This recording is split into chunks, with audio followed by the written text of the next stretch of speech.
countdown for blastoff. X minus 5, 4, 3, 2, X minus 1, fire.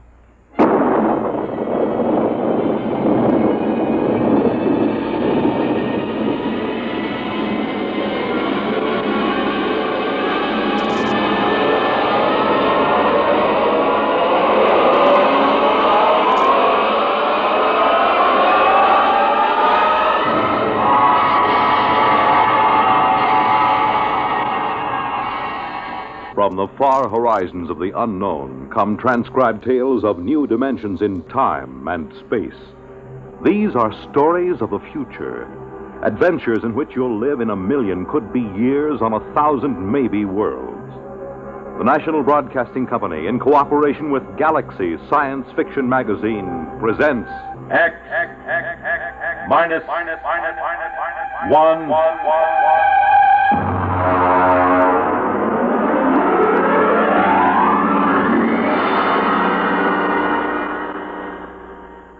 Tonight's story, Colony, by Philip K. Dick.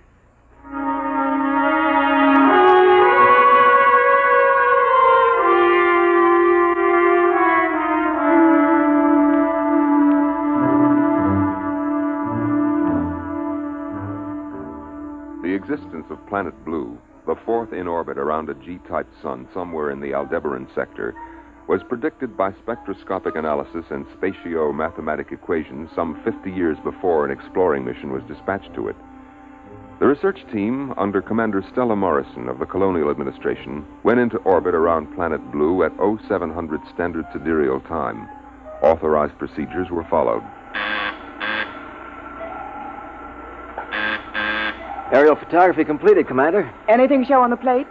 Well, Masterson was suspicious of these lines towards the poles, but the angles seem to be coincidence. They're not artifacts. Glacial faults. Geological survey reports no volcanism. The launch is back. Dodge has a landing site pinpointed. Preliminary atmospheric tests look good. There's a 0.7 bulge in oxygen, but it's just enough to make you feel good. Looks like an open-air job. No pressure suits or condenser masks. Well, that's precisely what they thought on Centauri 1. And the whole expedition was wiped out by spores. Of course, I was assuming a favorable biocheck. Preliminary photographic survey, Mr. Wood. Thank you, Dodge. You want them played back here? We haven't transcribed the tape. If you please, Lieutenant. 393. Al, pipe the photo tapes up here on 324. Looks like a green world, all right. Punch up the tape, if you please, Lieutenant.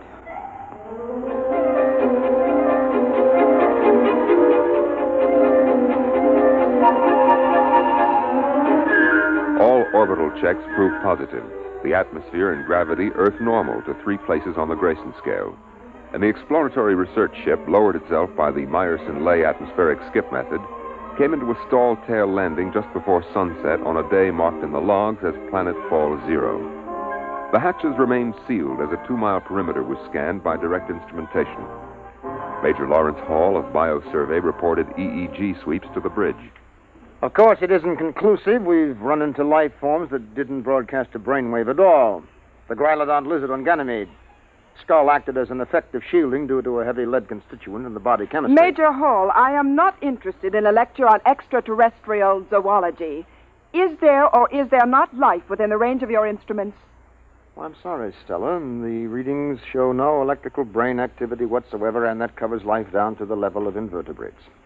There may be a few worms turning out there, and unless they are thinking awfully hard about something, we wouldn't pick them up. Well, thank you. I want preliminary drones out for sampling. How long do you think that will take? Well, a thorough job. Take about 2 weeks. I have a schedule, Major. How long do you can give me a protective Schedule C clearance? 2 days. And I ought to check airborne spores and microorganisms. Carry on, Major. All right, Stella. I'll let you know if I turn up any, special diseases on Planet Blue.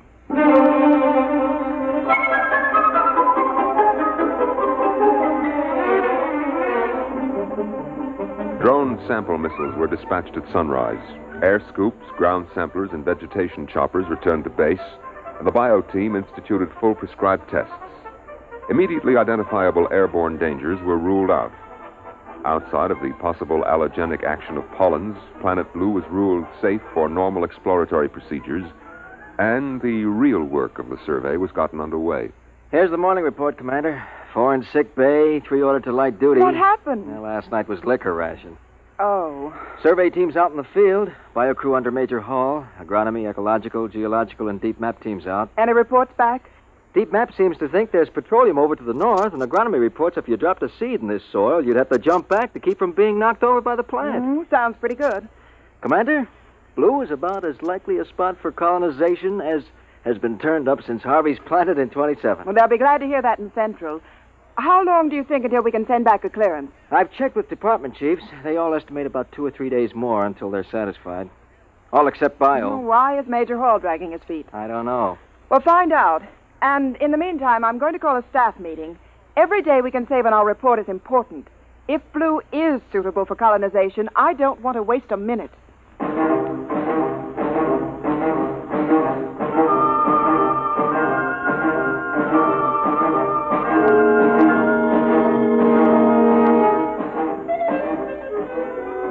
By planetfall plus 3 weeks, all departments had reported favorably except biology. Ecological survey pointed out the difficulty involved in the necessity of importing animal life. But this problem had already been met in the colonization of Gamma 2 and 3, when an entire ecology had been transported in frozen gene banks and fertilized and incubated on the site. Biology, however, still withheld a favorable report. Look, Larry. What is the secret, Stella? Cold formality on the bridge and Larry when you're in my lab? Well, I'm serious. Well, I've just gotten an official query from Central. They want to fish or cut bait on Blue. Your department is the only one holding it up. We're 2 weeks behind schedule. And the first colony on Vishnu was right on schedule, and 7,000 died of green spot. That was before the full bio-check technique was worked out. My dear, do you know how many different microorganisms there are in a cup full of dirt? I'm not a freshman student of biology. Oh, dear. And I was hoping I could tempt you into some field work. Someday, Larry, you're going to make some remark in front of some junior officers or even enlisted personnel, and I'm going to have to call you on it. I'm afraid for your dignity, my dear.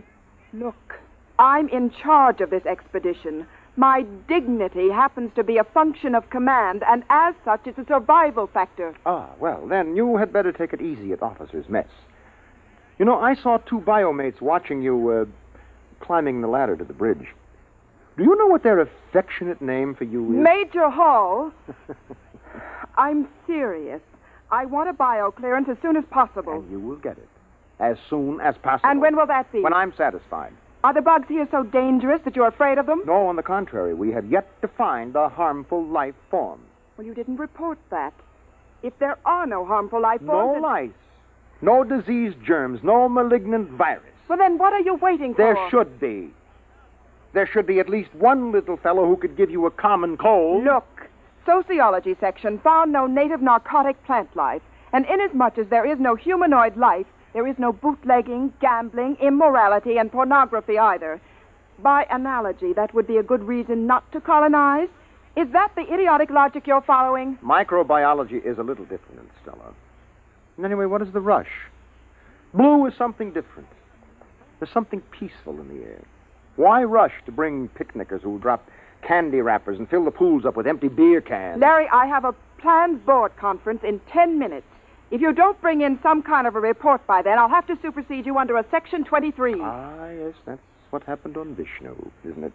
Followed by Green Spot and the wagons to drag the corpses out of the colony streets. Never mind that, Major. I want a report.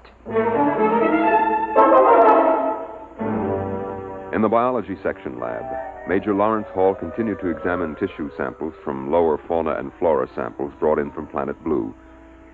He settled a container of prepared slides and flipped the switch on the electron microscope.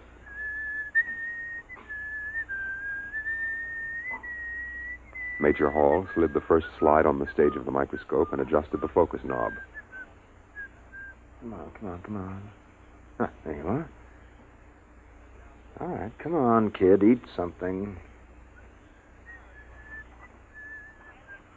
The microorganisms, a form of rotifer, displayed none of the characteristics of ferocity and aggression which were normal on several dozen other planets. Presently, however, Major Hall stopped whistling.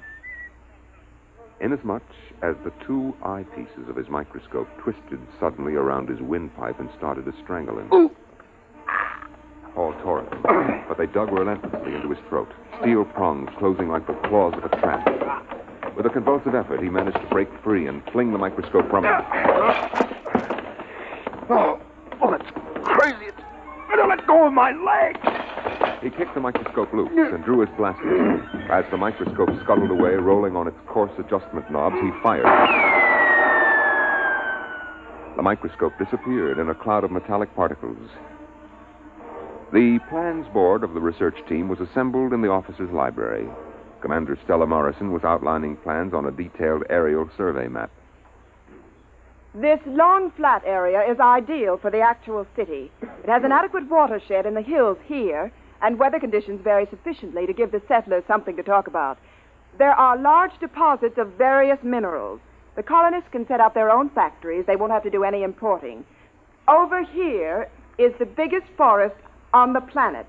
If they have any sense, they'll leave us, but if they want to make newspapers out of it, that's not our concern. Now, all reports are in, except bio, and I think that before long we'll be getting... Stella!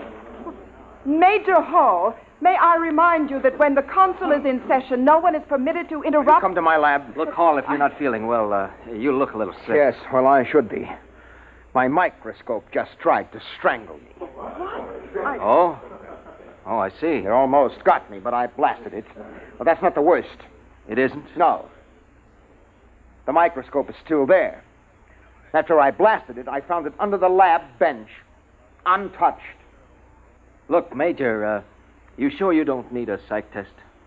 Well, I don't know. I suppose it does sound a little... You look post-trauma to me. Huh? Oh. Well, you're right. Well, I'm sorry. I'm sorry. Commander. Put Major Hall on psycho report. I think we'll have to proceed to order colonization here without him.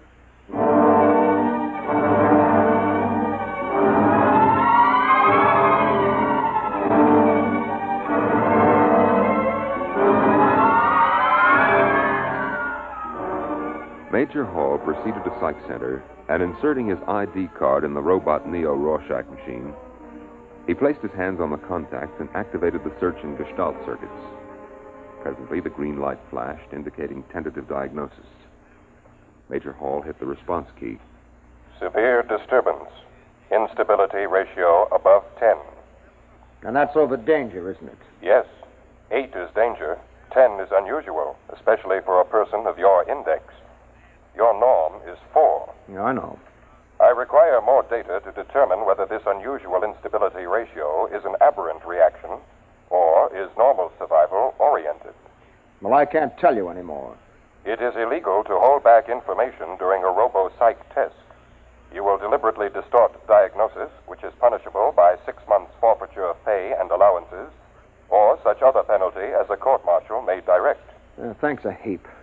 Now, look, do you record a high degree of unbalance for me? There is a high degree of psychic disorganization, but what it signifies or its etiology, I am unable to determine without further data. Yeah. Okay. Well, just take a tip from me. Stay away from homicidal microscopes. That is an interesting Freudian slip. You undoubtedly mean homicidal maniacs, not microscopes. This indicates a possible maladjustment in the area of your specialty. Why don't you go grease your id? I will consider that suggestion.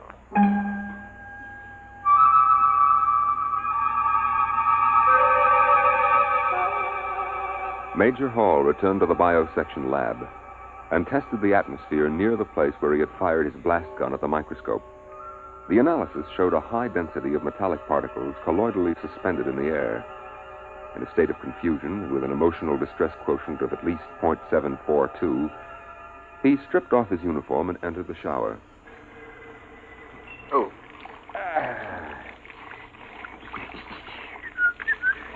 Oh, well, you can't expect anybody to believe a story like that. I must be off my rocker.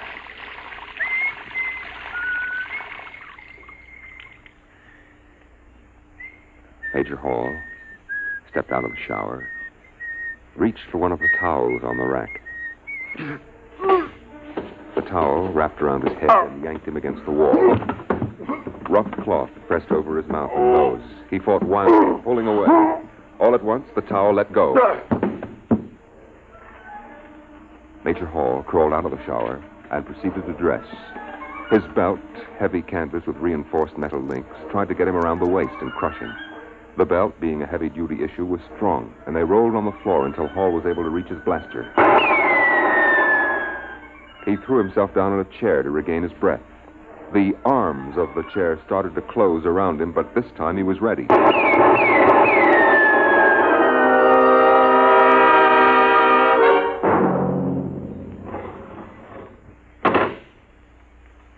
Major, I don't believe you were announced. Look, Commander. Stella. You're armed. You know that regulations I'm sorry, Stella. This is important. Well, what do you want? I have a report here from the robo-psych tester. It says you've hit a ratio of 10 within the last 24-hour period. We've known each other for a long time. Larry, what's happening to Stella, you? I told you. A little while ago, my microscope tried to strangle me. Then, when I was getting out of the shower, a bath towel tried to smother me. I got by that. And while I was dressing, my belt... Wood, in here on the double. And I finally blasted that. And then an armchair beside... Yes, Commander. Stand by a moment. Stella, will you listen to me? This is serious. Ordinary objects suddenly turning lethal. Maybe this is what we've been looking for. Maybe this is... Your microscope tried to kill you? I told you, its stems got me here around the windpipe. No one else saw this happen? No. I blasted it, and then I found it again, perfectly all right. I see. Wood. Yes, ma'am. Get 2 guards and take Major Hall down to Captain Taylor in sick bay. Have him confined until he can be sent back to Terra for examination. Listen, Stella... Sorry, Major. You can't prove this story, and we'll just have to assume it's a psychotic projection on your part.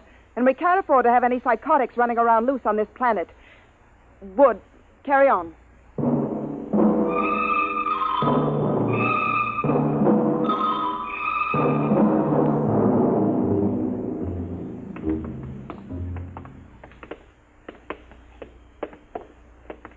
You'll be all right, Hall. Back on Earth, they can clear a thing like this up in a few weeks. Yeah, maybe you're right, Wood. Maybe I'm just out of my mind. Here we are. Captain Taylor. Captain Taylor. He should be in. Captain. The hatch isn't locked. Taylor, what's the matter? That scatter rug is choking him. Take an end and pull. But quick, before he's crushed, grab that rug.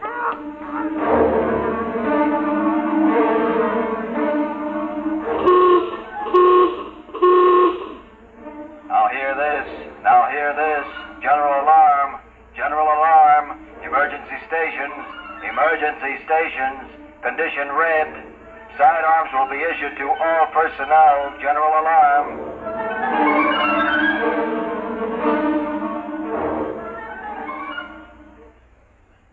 Captain Taylor tells me the rug came from Terra. His grandmother braided it. That's what I was trying to tell you.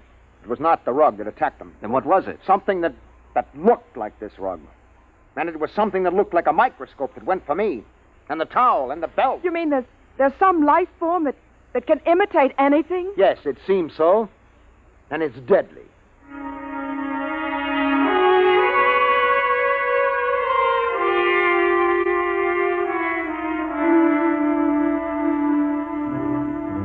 Hey, Charlie, general alarm.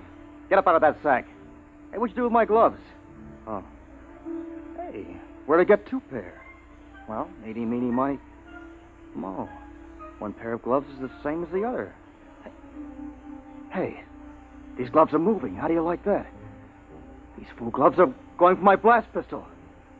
Charlie, is this one of your crazy electronic gags? Did you rig my gloves? Hey, look out for that pistol! Look out!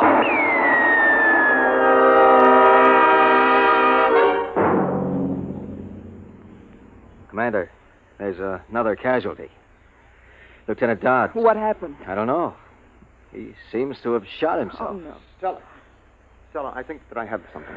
Dodds is dead. Look, we know that this thing can camouflage itself. It can imitate any object it leans up against. All right, now, listen to this. Larry, we've got This is the answer. It's a tape from Captain Galt. He was out on biosurvey. He had a throat mic on. He was talking to the operator at base. Now, listen to this.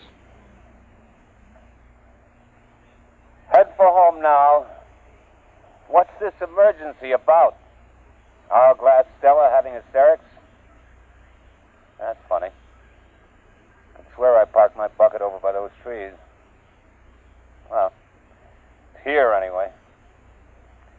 Heat up some coffee for me. I'll be in a couple. Yeah, that's funny. There's another bucket over by the trees.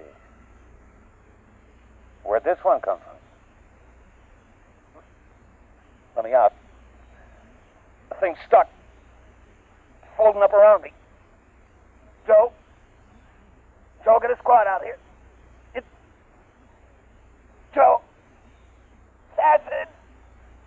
I can't get out. It's digestive fluid. Get somebody out here before. His transmission just stopped. All right, now we're up against some organic form of life, and there should be some way to destroy it. We've already blasted a few, but we don't know how many more there are.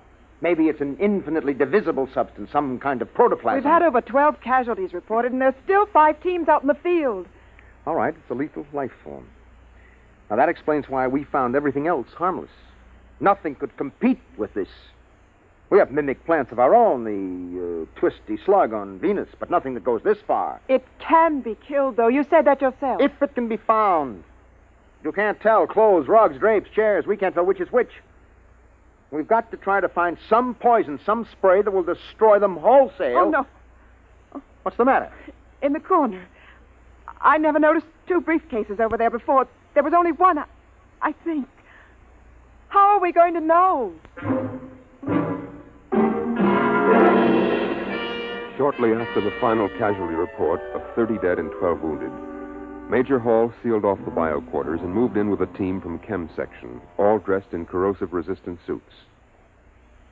And I'll make sure that you've got a tight seal on the neck joint. What are you going to do, Major? I've got a combination of hydrogen and arsenic under pressure, arsine gas. That'll give us an idea of how much they've infiltrated. Arsine is deadly to humans, so check your helmets.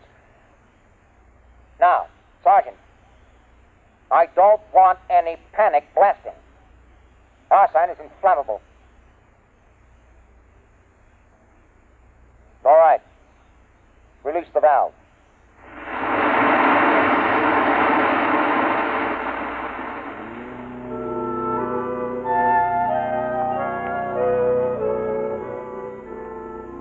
As the gas filled the room, the first to go was a filing cabinet, which melted and oozed to the floor, scars and test tubes. The lab was sealed off and a meeting held in Commander Morrison's quarters. Well, it's protoplasm, all right. You could see that when the mimic shape melted. It was this as big as your hand. They resemble the simple unicellular protozoa, but gigantic in size compared to microorganisms. Can we spray them? Arsine disturbed them, and I suppose enough might kill them. But we haven't got that much. We can't flood the planet. We wouldn't be able to use our blasters, and it's lethal to humans. We'll have to pull out. Stella, I'm afraid you don't quite understand. We can't take the chance of carrying them back to the system disguised as a boot or a towel or anything.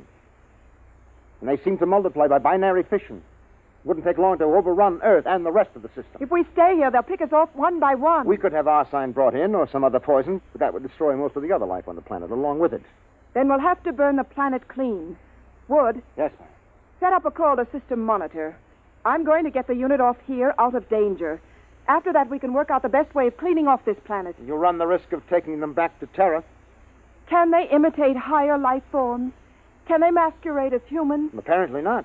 They seem to be limited to inorganic subjects. Then we'll go back without any inorganic material. But our clothes, they can imitate the synthetic fibers, belts, gloves, boots. We're not taking our clothes. We're going back without anything at all. Oh, I see.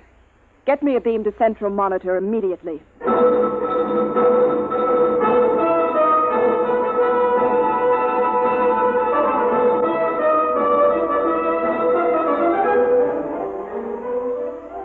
The nearest cruiser was 2 light hours away, Captain Daniel Davis commanding. Tight beam communication was established after coordinates were flashed from Central Monitor. This is Captain Davis. Can you read me? I read you. Commander Morrison here. Captain, you are to make a planetfall as soon as possible at coordinates to be supplied you. We are going to board your ship naked. Naked? That's right. That's, well, When will you land? at about 1,500 hours, I'd say.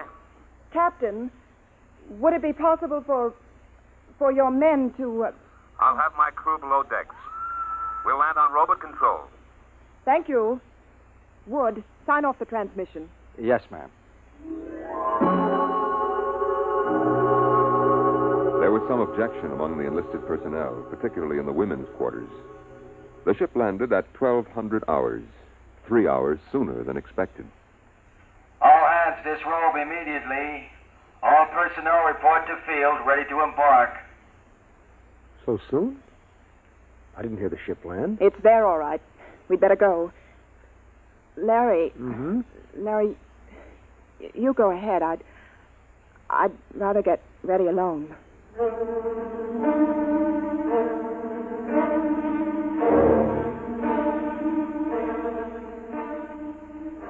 Parked in the center of the landing field was a cruiser, its hull pitted and dented by meteor strikes.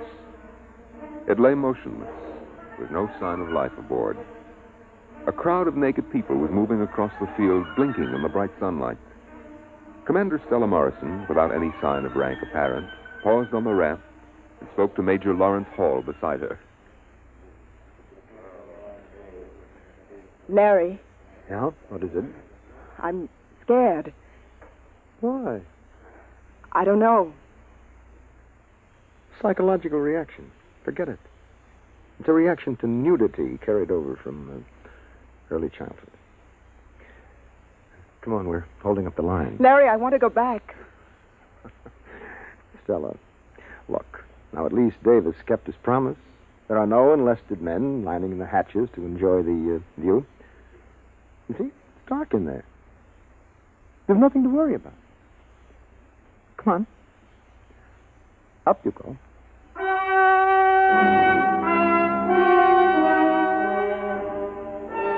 The last of the research team filed into the interior of the ship, and the hatch closed behind them. At exactly 1,500 hours, Captain Daniel Davis landed his ship in the center of the field.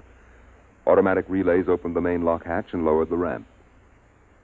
Davis and his staff sat in the control cabin waiting. Well, how do you like that? Where are they? Well, maybe the whole fool thing is a joke. We've waited an hour already. They waited. And waited. But no one came.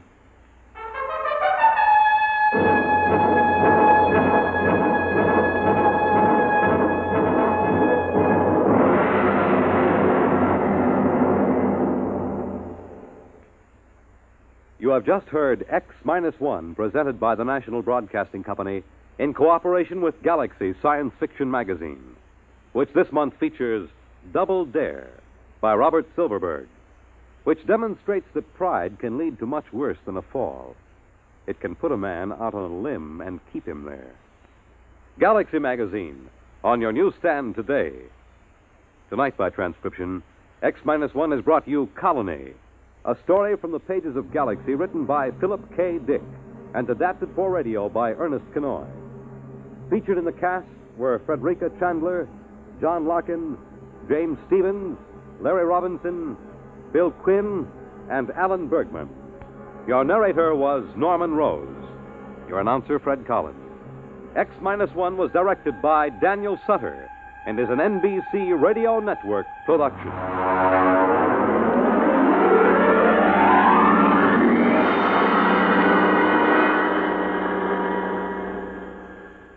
Hear music in the Morgan manner. Russ Morgan, live weekday mornings on NBC Bandstand.